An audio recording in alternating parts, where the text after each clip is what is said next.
Welcome to the Things Police See podcast, where I sit down and interview the men and women of law enforcement about their most intense, bizarre, and sometimes humorous moments on the job. Thank you for being here, guys. This is a throwback episode way back to 2021 when I had the great Joe Kenda on for the first time.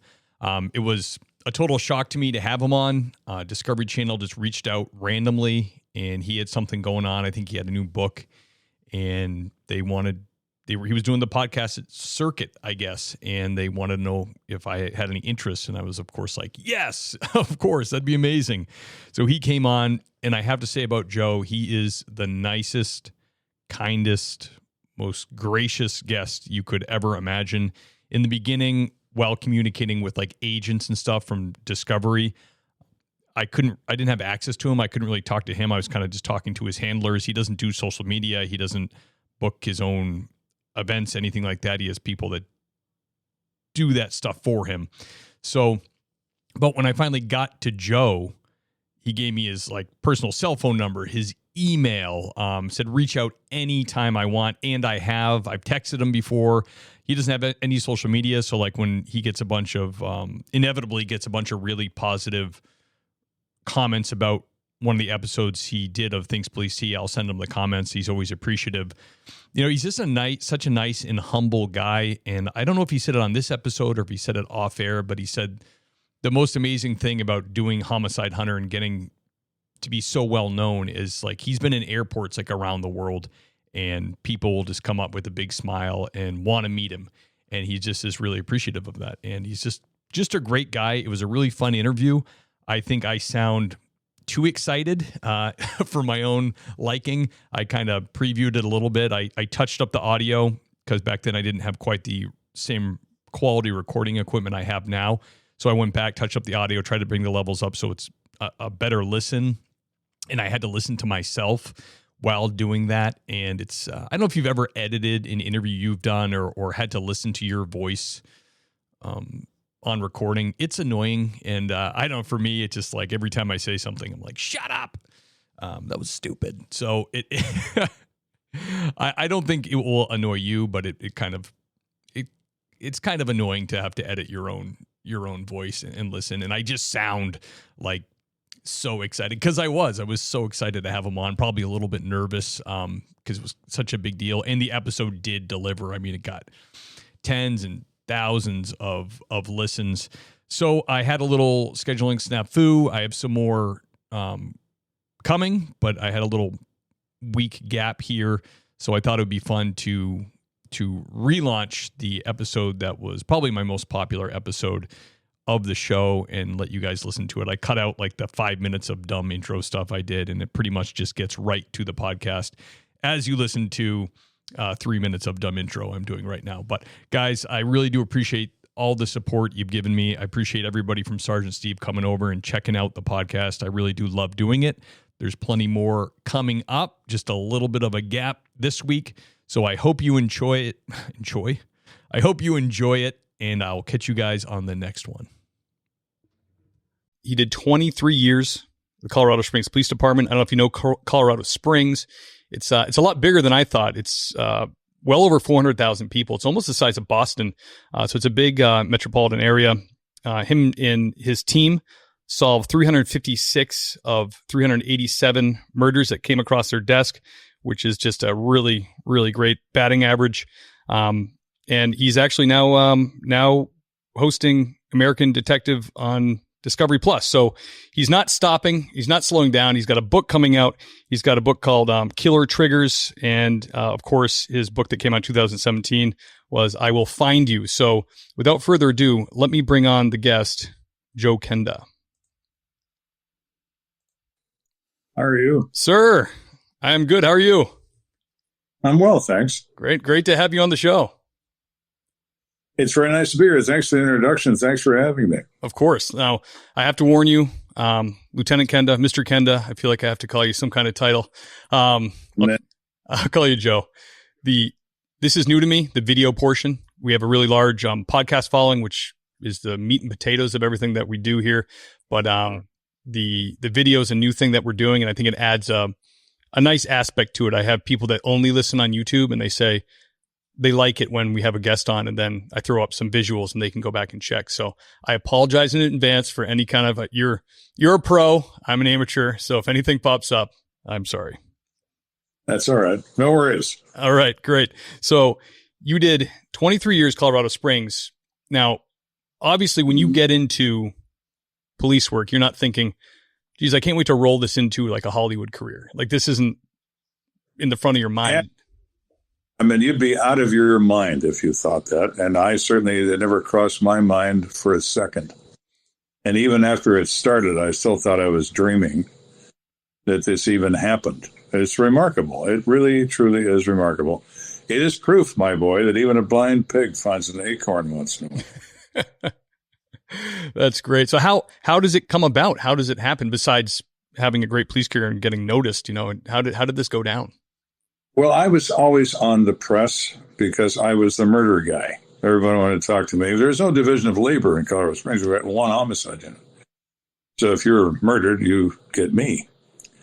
If you're somewhere else, you might get any one of 8 or 9 different homicide units, depending upon the size of the city. So as a result, I was on the news all the time. There was a guy who was a camera guy for a news station who filmed me many times at crime scenes. He left TV news some 20-odd years before this day and became a producer of television shows and had moved up in his career. He had an idea for a homicide program, and he wanted to have somebody that could do that. And his wife suggested, what about that guy, Kenda?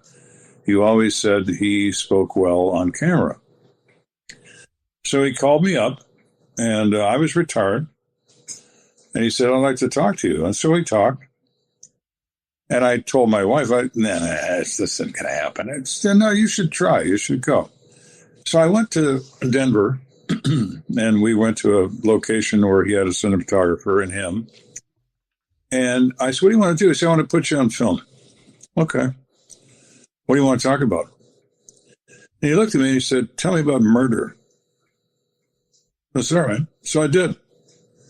For about 15 minutes, and I stood up, and they're both looking at me, the cinematographer and him, and I said, is that what you had in mind? And nobody said anything, and I thought, well, this didn't go well. So I said, let me ask, so what you had in mind? Oh, yeah. Oh, yeah. You just do that. Okay. So I did. I've never had a script in all the things I've ever done. I'm not an actor, I'm a policeman. I say whatever I want. They cut out the profanity. I don't know why they do that. Profanity is the language of the street. But they do that. Other than that, I say what I want. It was true from the beginning, and it's still true now. How did Hollywood feel about that? They were elated. Really? They really were. I mean, it's like, wow. The writers all hated me because there was no script, but so what? They liked the show. They liked the way I presented it. And obviously the public did as well. So we were very fortunate. That's great. Yeah, I figured they would have, in the beginning, they might have a little bit of pushback if you want to, you're not exactly an established TV star and you want to shoot from the hip. I figured they might be a little nervous. Well, they were. They were that. And I went to a meeting at one of the networks, and I said, so, if you want me to tell you about murder, I will. You want me to show you what murder is all about? Come with me and I'll show you. You want some Hollywood program? Call somebody else. That's great. It's great that they had the foresight to know. It's best to go with the subject matter expert. They did. They decided that. And I said, well, good for you. Let's do this for real. Because I wouldn't do anything otherwise. So we're not doing a cop show here. We're doing a documentary. We're going to talk about murder cases, real people that really get murdered by other people who go to prison or get executed for it. That's what we're going to do. And that's what we did, and everybody loved it. That's great. Well, Joe, can you take us before the Hollywood days, before the illustrious career? Can we go back to Patrolman Kenda? Oh, yes. Yes, indeed. Let's go all the way back. Let's talk about the first call you went on that what you would consider like a hot call. I was a young guy. I was 26 when I came on the job. Back then in the 70s, 1973 to be specific, my police academy lasted for 2 weeks.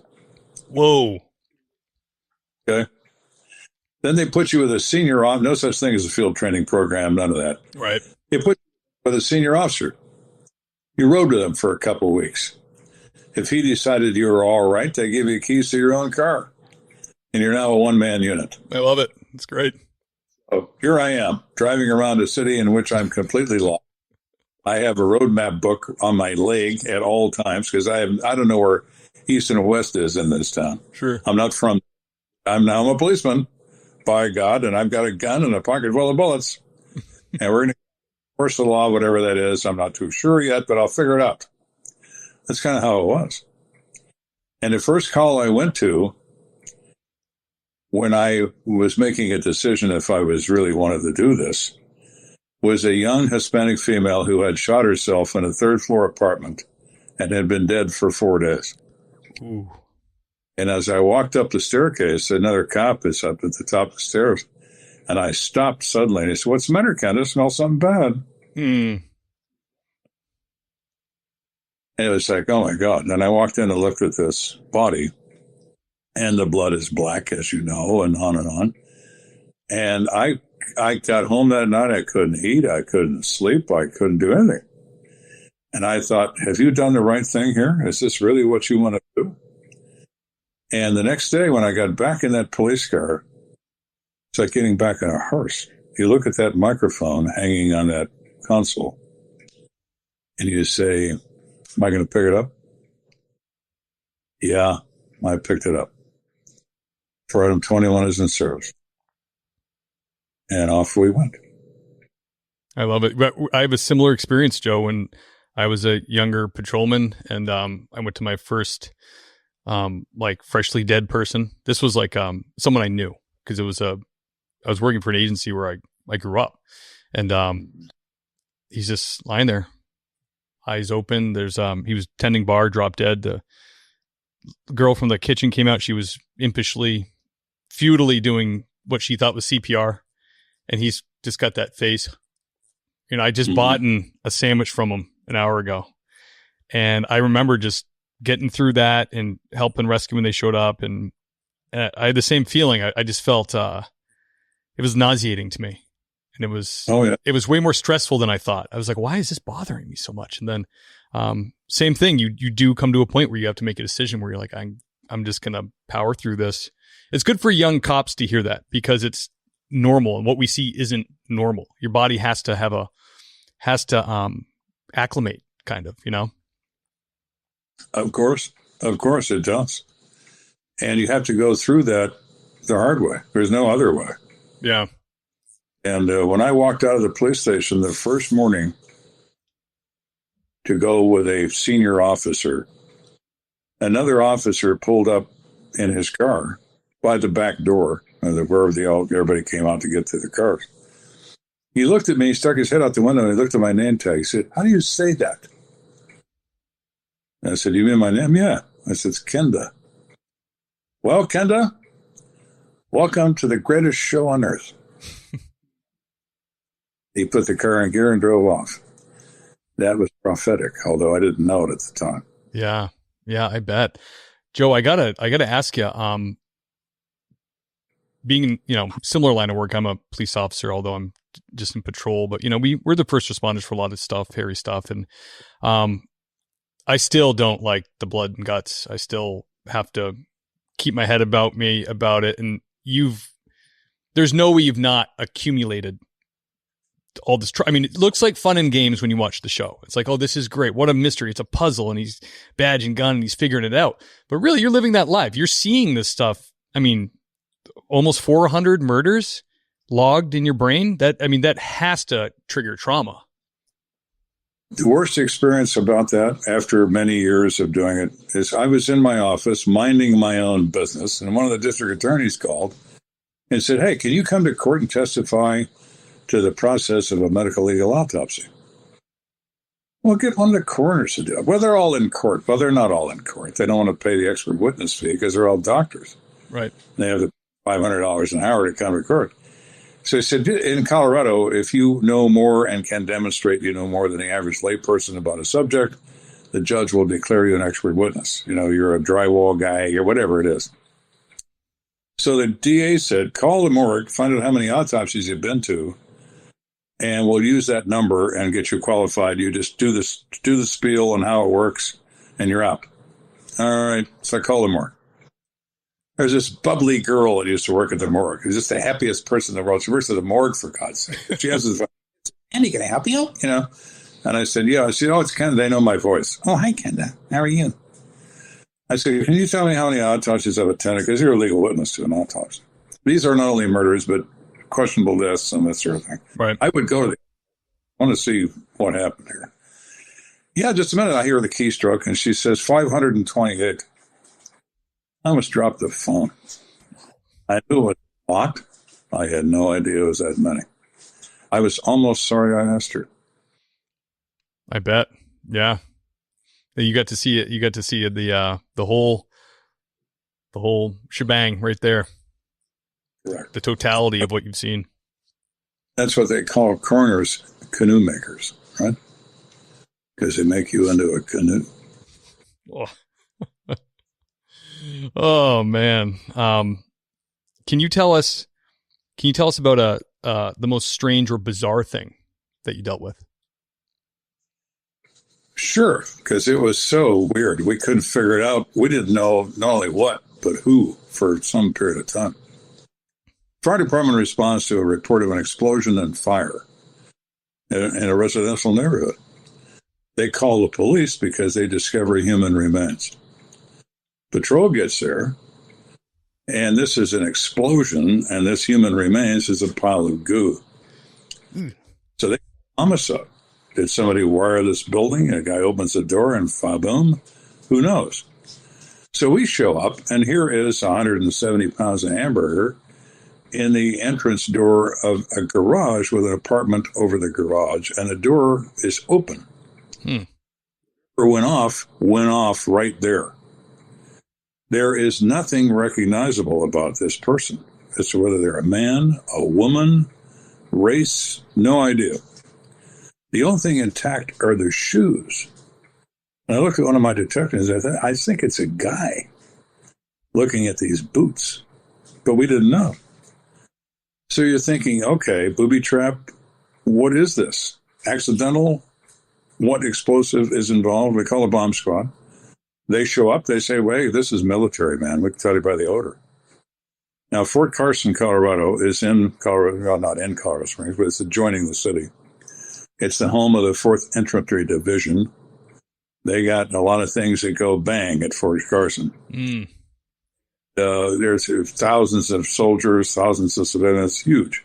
It's 1 million acres, the largest military army base in the United States in land area. Put a division in the field, never leave their property. So we call EOD, that's the Army version, Emergency Ordnance Disposal. They show up, and they're looking at things over, and they say, it could be a murder round, one guy says, because they're explosive contact charge. Or maybe a claymore, so he's not sure either. So we decide to do a line search. We run strings every 4 feet from the garage to the house. And we walk the lines. Everybody's walking in his line. Patrolman says, hey, Kenda, come here. What? Look at that. Human finger. From the first knuckle to the entire finger, and there's a steel ring around the finger. Oh. So I called the EOD guy over. I said, what's that ring? He said, that's a pin from a grenade. Nope. M26 fragmentation hand grenade. That's what that is. And it turns out that this is a guy in his 60s who is a landlord who rented this apartment to a GI, like an E3 in the Army, and they take ordnance home all the time. Really? Machine gun, grenades, all kinds of crap. There's no inventory control on explosives on an Army post. The pile looks as big today as it did yesterday, so everything must be here. It's not. It's in the hands of these kids that take it home and admire it. He throws the kid out for print, and he left the grenade behind. He pulled the pin. You would think he would have at least seen a John Wayne movie in his life. Right. But what's this? And when he pulls the pin, he discovers 4 seconds later what it is. That drove us up the wall for quite a little while before we figured that out. Wow. Hell of that. That's crazy. That you're right about the military. I remember right out of college, I was partying outside Boston at a buddy of mine's house. They were living in a triple decker. You know, they're all commuting to the city for work. We're still in our early 20s, mid 20s. And his roommate was a Marine, and he had right on the coffee table, he had like a 110 millimeter, I don't know, huge ordnance. Oh, yeah. It was live. It was a real, he said, I just took it when I left. They change commanding generals every 2 years on Army posts. When you're a 2-star general, you get a division. And then when you're promoted to 3-star, you move on. New guy comes in, takes over the division. Every time a CG, a new commanding general, showed up at Carson, they would establish amnesty barrels all over the base. If you have ordnance and you're not supposed to have it, and you got grenades and claymores and ammo and whatever, just put it in the amnesty barrel, no questions asked, and get rid of it that way. They would have to change out barrels every 12 hours. Because it'd be full 55-gallon drums all over the post. Have everything you can imagine. It explodes. It's remarkable, but there is no trace on any of that stuff. They've got ammo dumps out there from World War II still. So who knows how many bullets are in the place, but there are a lot. And this landlord found one that he shouldn't have found. Yeah, I guess so. Yeah, I mean, if you think about the military services, I mean, I was a background investigator for LAPD and get a lot of military guys. A lot of military guys have rank, and they're like 25 and a captain, so it's like the military is run by very young people. And it is. And we arrested a guy downtown with an M60 machine gun and 7,000 rounds of ammo, and he's drunk. He's riding around threatening people with his M60. Where'd you get that? He told me exactly what armory he took it from. We called the commanding officer, who is a major, who's like maybe 30. We said, are you missing a machine gun? Nope. We have all our weapons. I said, well, I'll tell you what, Major. You better go look again, because if you don't tell me the truth, I'm going to make a phone call and end your military career tonight. He calls me back, well, there's one missing. Okay, well, I have it. So come down here and recover it. Because the manufacturer says we sold it to the U.S. Army. Not any particular part of the Army, just to the Army. We have no way to trace the gun, but this kid told us where he got it. So they came down, picked it up, and they took him. We let him have him. As if, go ahead, you charge him with something. We let him go to them. Yeah. So they took him, did whatever it is they did. Wow. Yeah, that's the lack of oversight there is pretty scary. Yeah. Yeah, right. So, Joe, can you tell us about maybe the most intense or terrifying call, if there's such a thing for you at this point? Oh, there was. I was fortunate. It happened right away when I first came on the job. A young patrolman. At that time, we worked days, swings, and mids. You've worked days, 28 days, swings, 28 days, mids, 28 days, 28 days. That's what it went. So I'd been on my own for 2 periods. I worked 28 days of swings and 28 days of mids. I'm on my first day job I've had since I've been on the job. And it's 7 o'clock in the morning. And I get into my car. Hey, call me. See the man, this address. He wants to report criminal mischief complaint, broken window. Yeah, okay. So I drive over there, park at the curb, get out, take my clipboard, because I'm going to do a handwritten report on criminal mischief, the advertised nature of the call. Knock on the door. The guy jerks the door open and puts a 12-gauge shotgun in contact with my stomach, side by side. He is sweating. He is shrieking. And he says, his first words out of his mouth, "You're one of them." I'm looking at this gun, and I'm thinking, if I couldn't get my gun half out of the holster before he cuts me in half. Yeah. So I said, I'm not one of them. And for the next 10 or 15 minutes, I don't know what we said because I was having trouble dislodging my heart from my throat. I don't think I could be understandable at that point. But I finally got some degree of wits about me, finally, after about 15 minutes of this. He keeps jabbing that shotgun at my stomach. Oh, my gosh. This is before anybody knew anything about vests, or not that a vest would have mattered at that range. Right.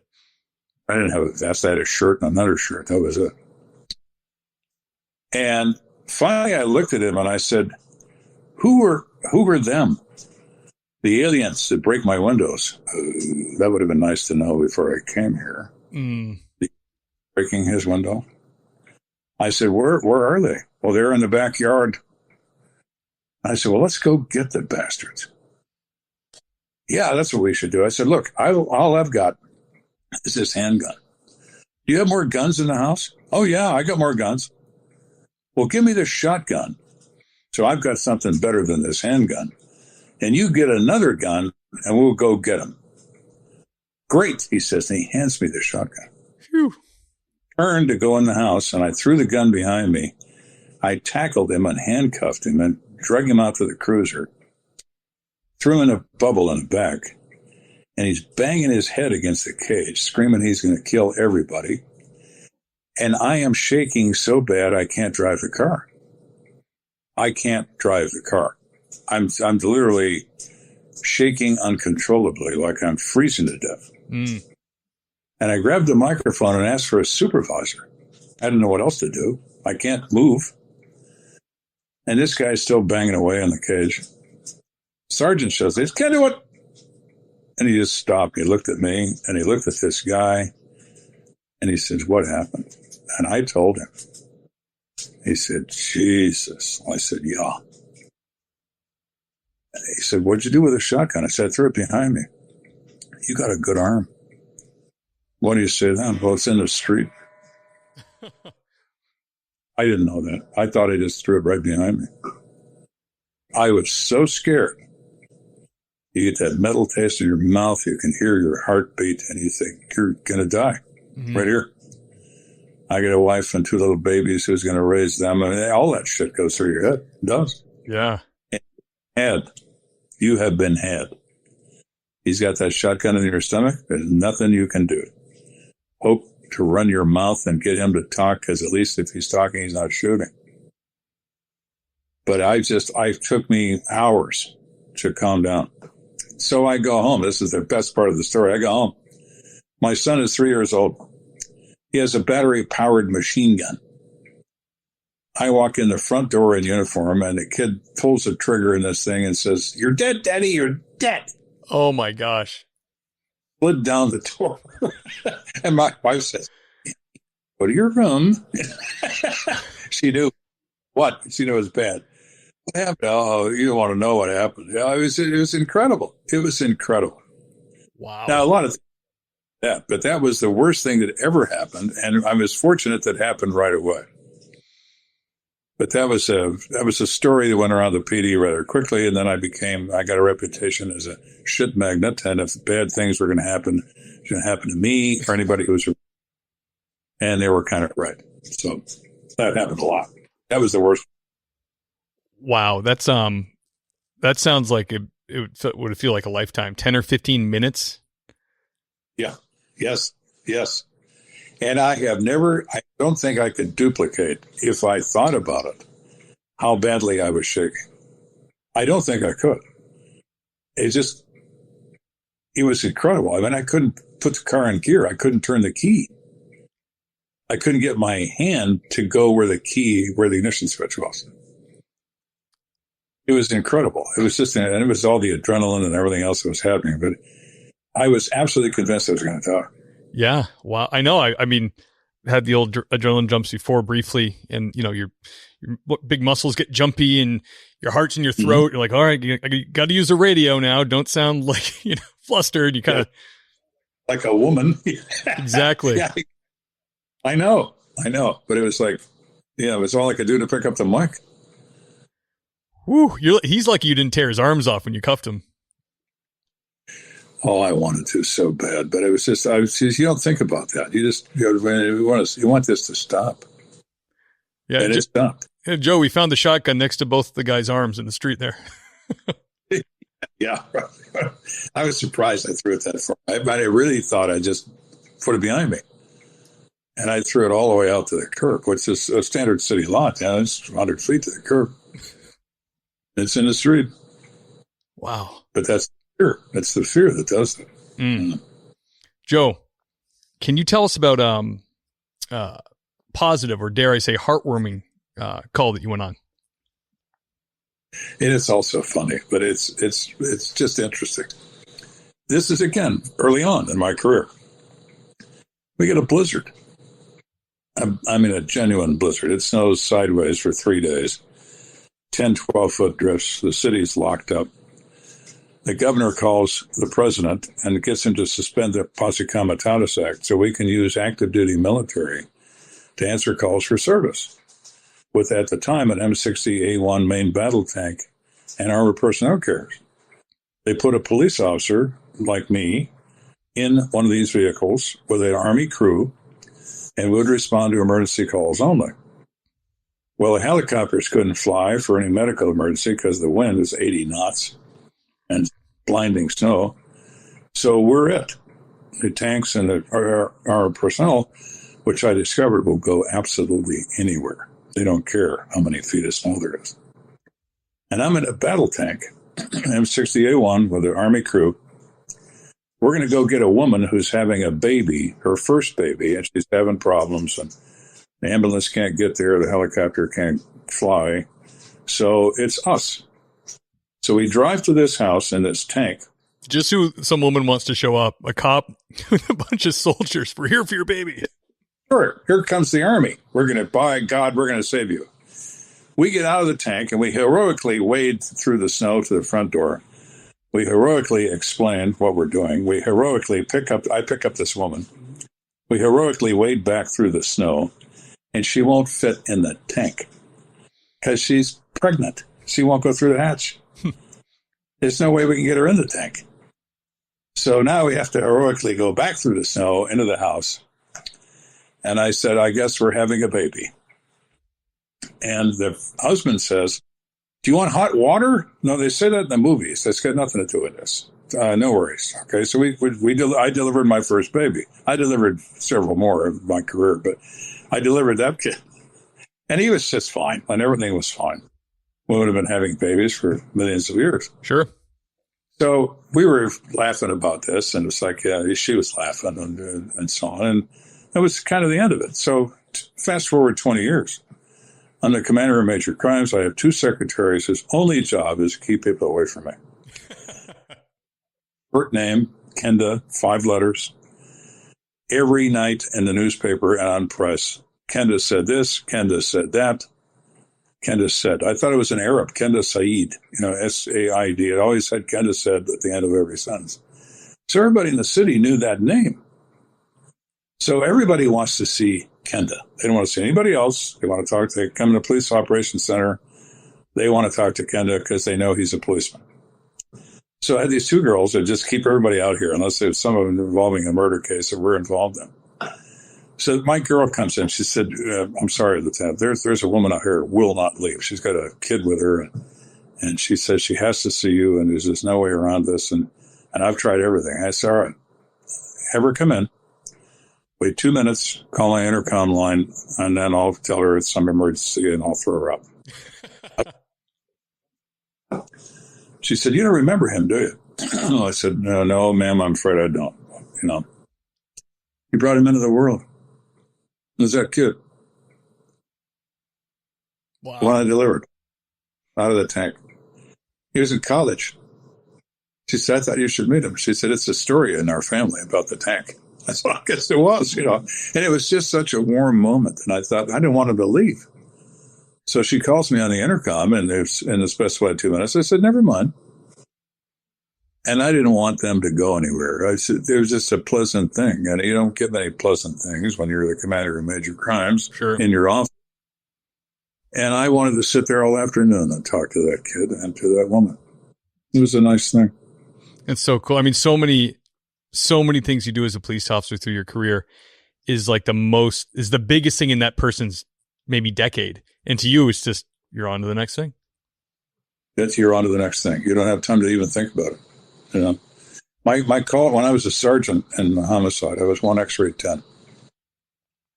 I go to this bad call, and death and so on. And I'm sitting I go out and sit down in my car, and I'm trying to kind of recover a little bit. And the dispatcher, 1 X-ray 10. And of course, I don't answer. And 1 X-ray 10. You know how their dispatcher could sound like your wife calling you on the radio? Yes. He's pissed. Now you're not answering. So I say, 1 X-ray 10, good. Patrol's on the scene of a shooting, 5200 Montebello. They say homicide. Roger, 1 X-ray 10, I'm in route. No time to consider what you were just doing, because now I got to go do something else. That's the hardest part of the job. You never get a chance to deal with that. Yeah. You don't have time. Too many things. Yeah, they say that's the difference between, because people say, well, you know, firefighters do go to stressful things, and they do, and they have their own trauma to deal with, but they said with police, you're constantly put back on the road. The fire guys do have a lot of time when they go back to the house. They can decompress. They have this natural debriefing period built in a lot of times. And with police, it's just get back in your cruiser alone and go back out for the next one. We're not going to talk about it. No. It's just the way it is. Joe, sorry, go ahead. No, I was it. You're right. You're absolutely right. Okay. Can we circle back? And we kind of talked about how the, it's cool to have the show, but at the same time, you're having, like, when I really think hard about it, the things I've been to that I don't really want to think about again, you're having to think about all these things over again, because in a very detailed manner to make the show. So, right. Was that cathartic to you, or was that damaging to you? No, it was absolutely therapeutic. It really, really was. I feel much better today than I felt 10 years ago when I started this TV business. I have said things to that camera I've never said to my wife. When I started this program and they decided I didn't need a script, the director in season 1, episode 1, they said, we want to hear it all. We want to hear everything. You want to hear everything? Yes. And the floodgates opened and they heard everything. There were a couple of times when they walked out of the room. I've never heard anything like that before. So I absolutely dumped things I'd been dragging around with me for forever. And felt wonderful. It was therapeutic for me. It was better for me to talk about it than to not. And I think that's good advice for anybody that suffers PTSD, traumatic events. You got to talk about it. It doesn't matter to who. Your wife, your friend, your buddy, somebody on a city bus. Talk to somebody. Talk it out. Admit your failings. Admit your fears. Admit all the things that go wrong with you when you're seeing something like that. Because if you don't, you're making an admission that you're not a human. And you are a human. You have to react like one. And that's the difference, is an understanding that this is a horrible thing. And it has a tremendous effect, a debilitating effect. I still have nightmares. I still have my victims flow by in a river of death every night. And they all wave at me. Hi, Joe. I'm fine. You're dead, I say. And it's just the way it is. Just the way it is. It's the price you pay for the work. But it's worth it. It is worth it to put somebody in a cage who needs to be in one. I've often told people this, and it's true. When someone does something unspeakable to someone else, you have two choices. You can remain seated, or you can stand up. I've always stood up. And I've always been proud of that. I like that. That's great. That's great, Joe. Can you tie that, since we're on that subject a little bit, is there any other words of advice you could give to new people? Because the show has a good following. A lot of them are just getting into police work, or they're going through the application process. And like you said, it's always baptism by fire. You can't really totally prepare them for that adrenaline dump. But that was great advice. Talk to somebody. What else would you tell like a boot coming in? I would tell anybody that's new at this sport that keep your hands in your pockets, keep your mouth shut, and watch and listen. You're going to meet some people you're going to like, other policemen, and you're going to meet some policemen you don't like. Not as many as the ones you would like. But we have to recruit our members for the ranks of the human race, which is always a problem. Pay attention to the ones who are successful. Learn from them. Ignore the bitter, angry guy who says the department's out to get him because he's probably right. And avoid him. Spend your time with guys who like what they do and are good at it. And you will learn. And you'll become good at it and happy with what you do. That's great advice. And you're so right. That's a thing when the new guy now, like we talked about, there's field training programs, and the person's going to go with someone motivated because that's why they were chose to be a trainer. But even when I first started in early 2000, a lot of times they could just kick you with senior patrolman, and maybe senior patrolman hates the job, hates the chief, hates the supervisor, hates the deputy chief, the lieutenant. And, I have actually seen supervisors yank young patrolmen out of the car. Who do you go with? No. Have them come back to the station. They come back and they go, you go with him. Absolutely true. It's absolutely true. It's interesting that there are some people that can deal with the pressures of the job and other people cannot. Now, some of the cannot deal with pressure doing any job. If they were a plumber, they'd hate the plumber in charge. They would hate the payroll clerk because they wouldn't pay them enough money. It's a personality issue. But you do find that in police work. You don't find a lot of it, but it's there. There are people who shouldn't be policemen. We try to arrange that and find them and get rid of them and all that sort of thing. We're not always successful, but we try. It's always an issue when you hire somebody off the street and you examine him and you test him and you give him a psychological exam and you train him for weeks and weeks and weeks and you put him in a field training program for weeks and weeks and weeks. There's going to come a day when you're going to give him a pocket full of bullets and a gun and a police car, and he's going to drive around the corner out of your sight. And you're left with having to wonder, I sure hope he does the right thing. And you wonder why so many chiefs are high-strung. Correct. That is absolutely correct. I used to tell my troops this all the time. I said, I don't care what you do, you can make mistakes. Everybody does. If you do so in the best possible way, you're trying to do your job, then I will go with you to the Supreme Court of the United States if necessary. But if I ever believe you're doing something because it's malicious, because you are engaging in a willful and knowing conduct, because you've decided you are the avenging angel, I'm going to send you down the tube. Now we know where we stand with each other. Can't complain about being up front. I mean, you know where you stand, like you said. Everybody understood that. I said, well, he told us. Yes, I did. I told a kid that one night when I asked him, had he done something? And he said, no. I did a little further investigation and it came back to him. I'm going to ask you again. Did you? No, sir, I didn't do that. Okay. So a third time, I said, now, I've done some further work. I want you to think very carefully before you answer me. Did you do this? Well, yes, sir, I did. Okay. Why did you lie to me? Well, I thought I'd be in trouble. You are in trouble. Not for doing what you did. It was a prank against another officer. What you're in trouble for is lying to me. Let me explain why. If I walk up to you, you're standing over a dead man, you've got a gun in your hand, and I say to you, did you kill that man? And you say no. I don't want to have to wonder about that. All you have in this business is your word. And you just told me that I can't trust yours. So I'm going to give you 15 days off without pay. And the next time you do that, I'm going to fire you. Remember what I said? Yes, sir. Get out.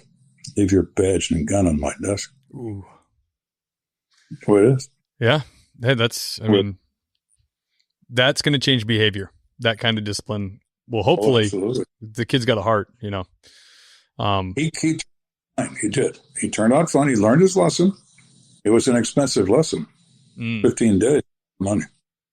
Particularly when you're starving to death in the first place. As every policeman does. But he learned. And he finished his career. He did fine work. He did.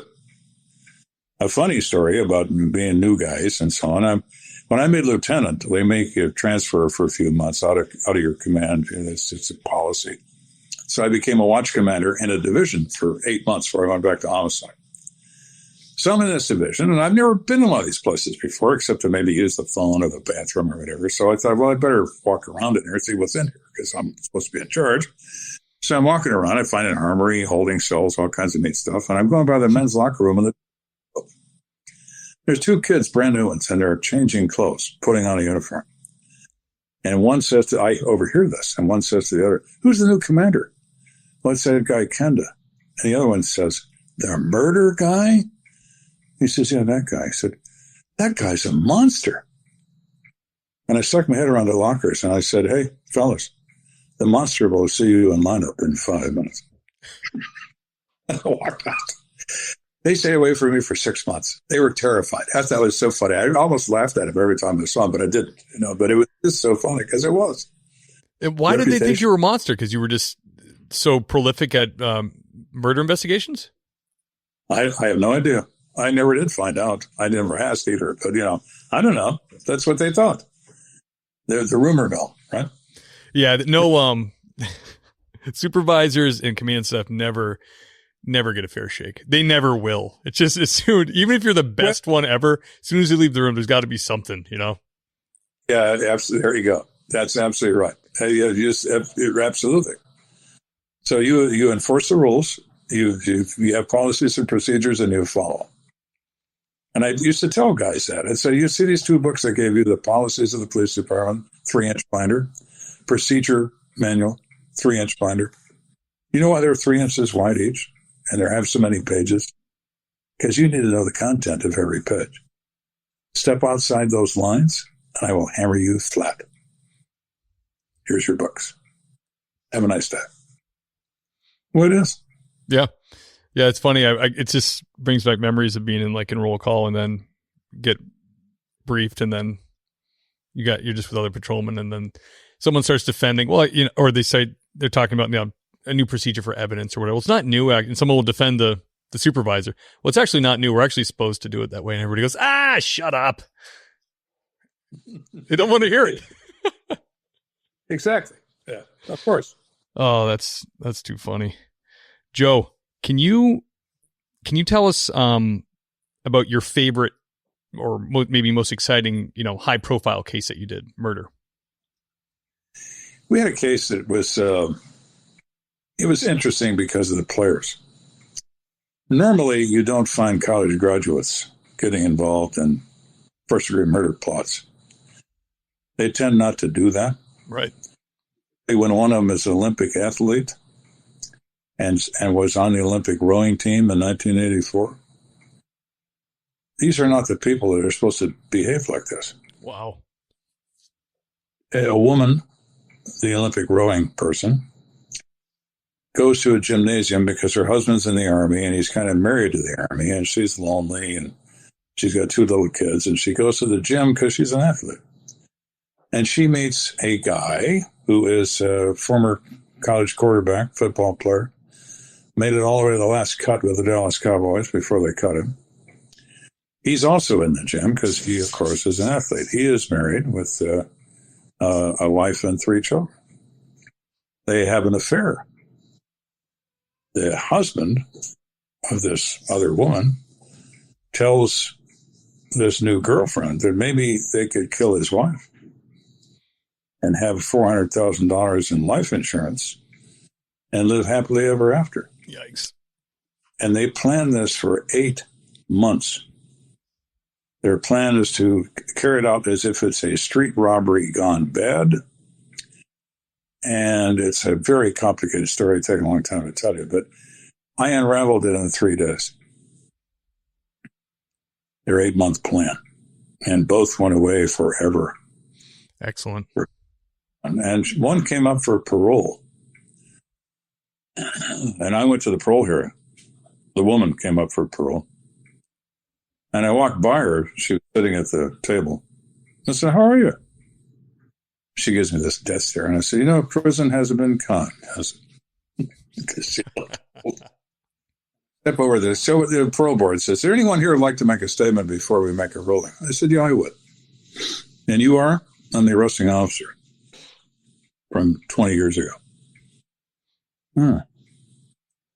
We are here to decide if this person, this defendant, is going to be released early on a life term based on a governor's request for leniency. Is that correct? "Well, yes, that's correct." I said, "Okay, so I have one question. I'm not sure who I should direct it to. What I would like to know is which one of you will decide if Diane Elaine Hood, the victim of this homicide, can get an early release from her grave. Would that be you? Or maybe that's perhaps you?" Fair question. Woman to your left, would it be her? They just stared at me.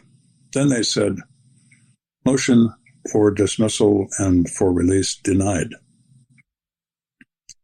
And as I walked past her on the way out, I said, "I'll see you the next hearing." That's excellent. There was a intervention. She died of ovarian cancer in prison.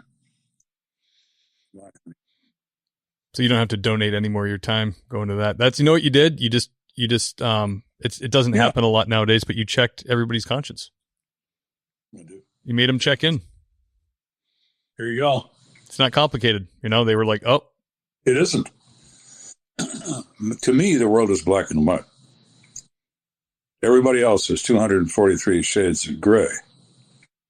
But I don't have that in me. Black and white. I don't forgive, and I don't forget. Oh boy, I better do a good job editing this thing. Joe, I want to talk a little about your new book, Killer Triggers, because it comes up March 9th, and it's really fascinating to me because I was reading about it, and it's about, correct me if I'm wrong, but it's about like the moment where the switch goes on and someone decides to murder. That's exactly what it is. The police are in a who, what, where, when, and how business. We're not in the why business. That's a jury question, why this happened. Or who, what, where, when, and how. But I always was interested in why because it could lead me to who. Sure. Now, once I knew who, I didn't care about why anymore. But when I wrote this book, I took examples of my murder cases that I investigated to have the various motivations that are involved in death. To answer this question, what would cause a seemingly normal person with little or no criminal record, some of whom are children, one of them is 15 years old, to have some reason to set this ball of violence in motion? What emotional trigger was pulled in that person? Was it revenge? Was it money, sex, drugs, jealousy? What was it? It had to be something that made them step over that edge. There's a lot more of them than I realized. I was reading an article about your book, and one of them in there is dementia. And I was like, yes. Yeah, of course. I mean, who hasn't known someone with dementia that would have just a flash violent temper? Like I had a great aunt in the family who, when she had dementia, she would start using 4-letter words and threatening violence. And this is a Christian woman. Well, what happens in that situation, and a doctor will explain this to you, there's something called a trans-ischemic attack. It's also called a TIA. Oh. Referred to by doctors as a TIA. But what is a trans-ischemic attack? It's a minor stroke. It alters the blood flow in the brain, common in dementia patients. And often a series of them occurs. And the personality of that person leaves them. They become aggressive. They become violent. And if you're a family member, you've got to understand what's happening here. This is a series of TIAs that have forever altered this personality, and they are potentially dangerous, which is why they have to be placed in a lock-up facility for dementia patients, because they put everyone around them at risk. Isn't that scary? Oh, yeah. It's a chapter in the book about a guy. I titled the chapter, The Undoing of a Good Man. Because he was. Wow. I mean, you've probably heard that story about back in the 1800s, a guy that took the railroad spike to the head or whatever, and he was the nicest guy in the village, and he became the biggest jerk anybody knew.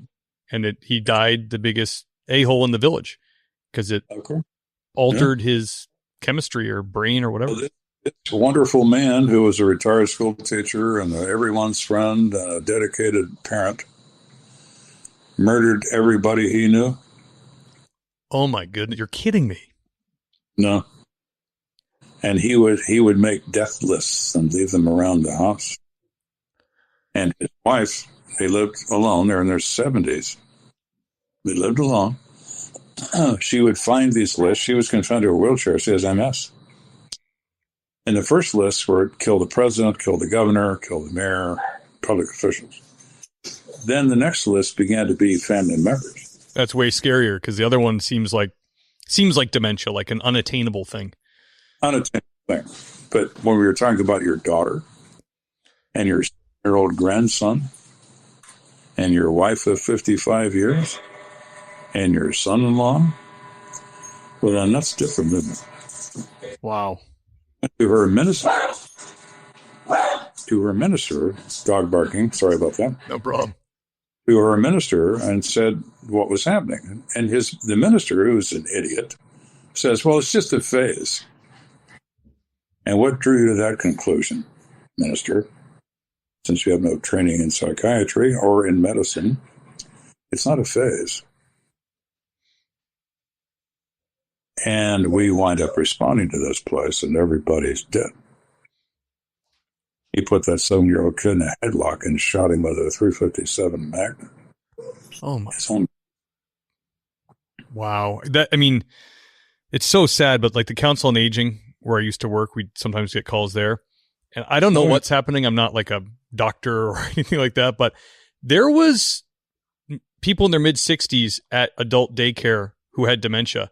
I'm talking able-bodied men who could murder a family, losing their minds. And it's the people at the Council on Aging said, these ones scare us because these are able-bodied men. They're still very strong.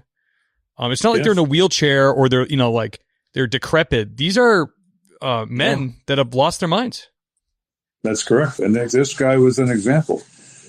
One of the strongest people anybody ever knew. People that ever met. He was just fine, taking care of his wife who was ill. But he decides at the end of the day, he's going to stab her 17 times in the chest with a leather awl, a punch that you use to put holes in belts, because he didn't want the neighbors to hear the gunfire, because he's luring the rest of the family there for a family breakfast. He killed her in the morning and then waited for what it arrived. It's like demonic possession. Had orange juice poured, tables, silverware, plates, everything. All because he's having this episode of psychosis induced by trans-ischemic attacks that no one understood or paid attention to. So it's in your interest to read that book and you start looking around at your own family. If anybody has this behavior here, we need to have a conversation about this. Yeah.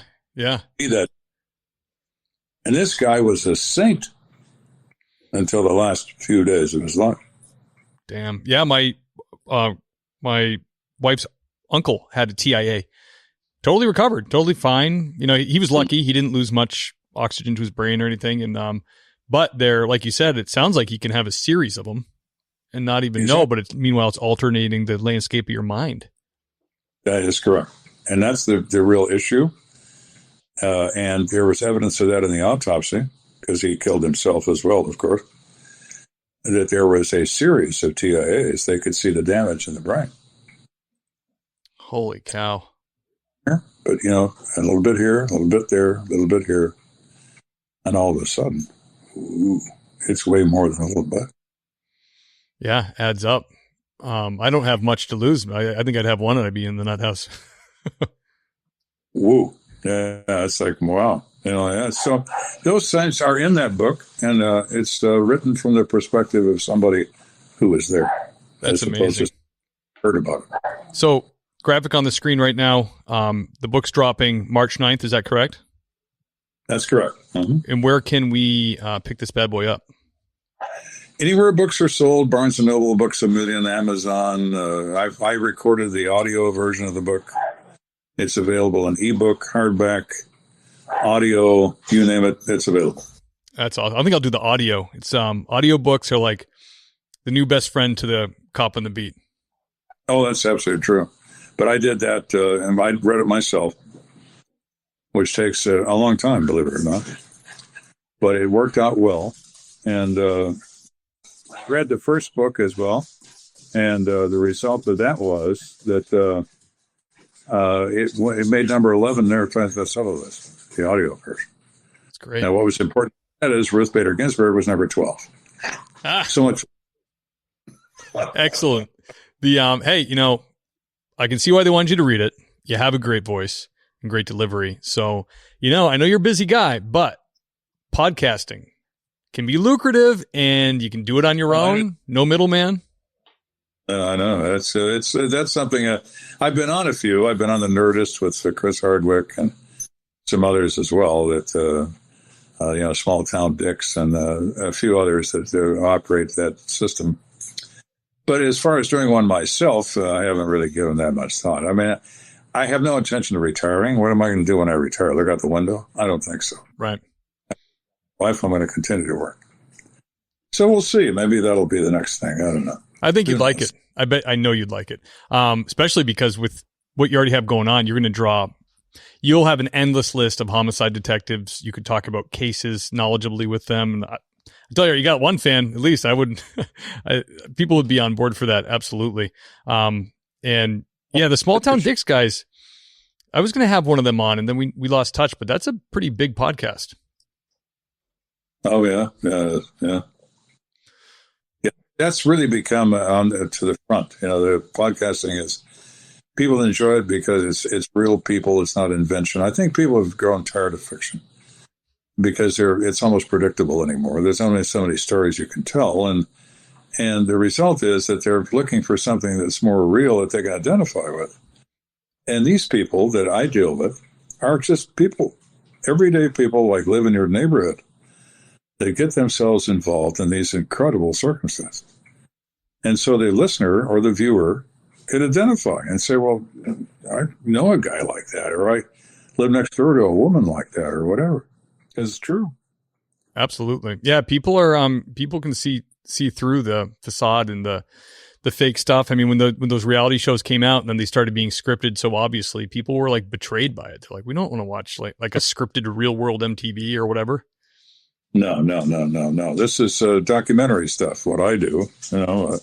And the other thing about, you know, murder cop shows and so on is always the raging gun battles and the car chases, all of which doesn't happen. And then, of course, the $1 million motive, or the multi-million-dollar motive, by the very clever criminals who wear nice suits and drive around in nice cars. And none of that's true either. None of it.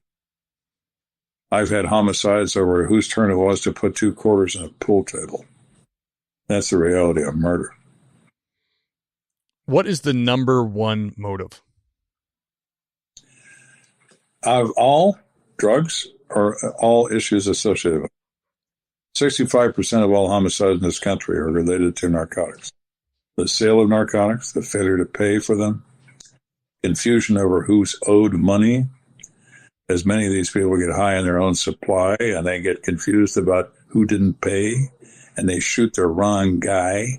All those kinds of things happen all the time. So they account for over half of all homicides. Narcotics issues of various types. There's a lot of subparts of that. But only 5% of all homicides are stranger killing. 95% people are known to each other. They're romantically involved. They're involved in a business transaction. They're involved in a criminal enterprise. They're involved in something. That's and they die. Yeah, of course.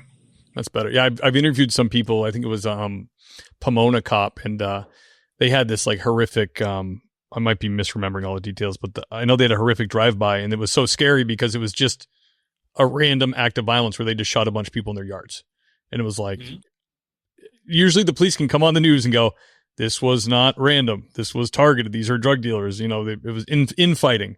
But when it just happens randomly, that's when you're like when the home invasion happens and the family's killed, that's when you're like, oh, that's real scary. It is real scary. Unfortunately, it's not common, but yes, it happens. Of course it does. We live in a violent world, and it's not just confined to the United States. People like to say that, but it's not true. The whole world is violent because there are humans all over it, is the reason. That's why wild animals run from us. They know what we are. Yeah. No, I saw, let me quote back at you, your own quote, but a while back I saw you on a show and you were describing how you wanted to get into investigations or police work, and you went to the zoo or something, and it said around this corner is the most dangerous animal in the world. And then of course it's a mirror, and then it just, as a kid, you were like, boom, that's an interesting thought. Yes, it is. Oh, yes, it is. And it's true. It's absolutely true. We're not that far out of a tree. We like to believe we are, but we're not. We just wear nicer clothes these days. But we're just as violent as we are. Yeah, unfortunately, it's true. Joe Kenda, I'm honored to have you on. Thank you so much. Is there anywhere, I've taken about an hour of your time, so it's a good time to wrap up. Is there anywhere you want people to follow you or anything like that? Website? No, I don't have any of that sort of thing. I don't. I mean, my network, Investigation Discovery, maintains Facebook accounts and a Twitter account in my name, but I'm never on either one. These are other people that do that. God bless you. And I don't get involved in social media. I just don't. That's great. You're just good. You're so good with these shows, and you're so marketable that you don't have to do that hustle. That's a testament to itself. I know a bunch of my listeners are going to get this book. I'm going to get it. I'm going to get the audio version, but it sounds incredible. I know it's going to be great. Just came from your mind. So that's all I need to know. Joe, thank you so much for coming on the show. Oh, thank you for having me. It's been fun. I've enjoyed the conversation. Oh, great. It's always fun. Opposed to anybody else, That's great. Thank you. You're welcome.